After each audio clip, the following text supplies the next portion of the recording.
When you walk through downtown, you may not think of the civil rights movement that started here and really reshaped our city. But this morning, we are getting a better understanding of the Black history that really surrounds us every single day. Our Sydney Stallworth joins us now. She is live with how St. Louis sit-ins set a framework for more movements to come. Sydney? Well, Rennie, Michelle, that is exactly right. Now, when you think of sit-ins to desegregate public places, you most likely think of Greensboro, North Carolina, at the Woolworths counter, where students faced assault and arrest in order to make change in 1960. But let me tell you this, 16 years before that, sit-ins were happening right here in our city of St. Louis at lunch counters downtown and across the city, just like the lunch counter replica that's right here inside of the Missouri History Museum.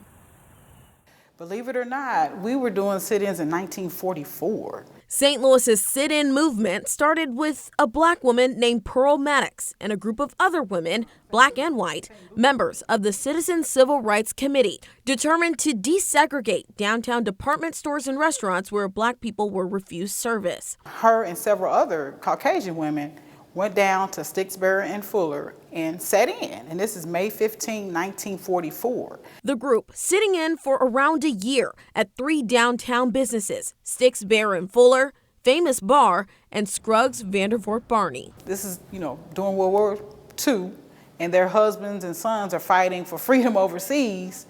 But they want to have those same freedoms at home. It was the cornerstone for another St. Louis sit-in movement to come in 1949, led by the Congress of Racial Equality, or CORE. And of course, when CORE comes in a little later, they're looking at, theaters, restaurants, hotels. They're looking more broadly. They're looking at public accommodations overall. We were somewhat successful to a limited degree.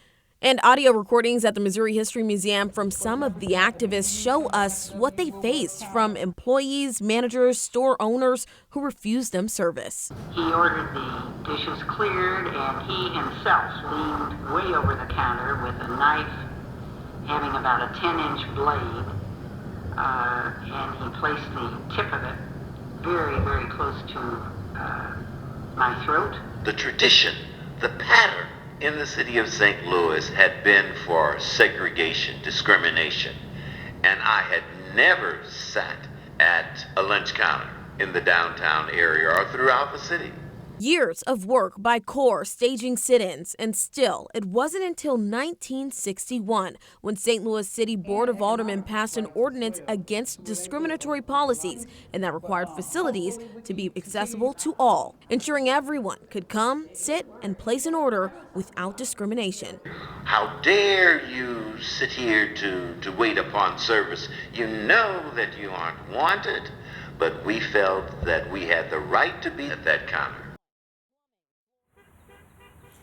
Now, the sit-in movement was just one point of a long timeline of St. Louis activism. It started 9 years before one of the most well-known movements in our city's history. That's the Jefferson Bank protest. 7 months of protesting the bank and major corporations so that they use fair hiring practices and hire more Black employees for positions outside of just custodial positions. There's so much to learn about the protests and, of course, the sit-ins, and you can do all of that right here inside of the Missouri History Museum. I'm Sydney Stallworth, 5 on your side.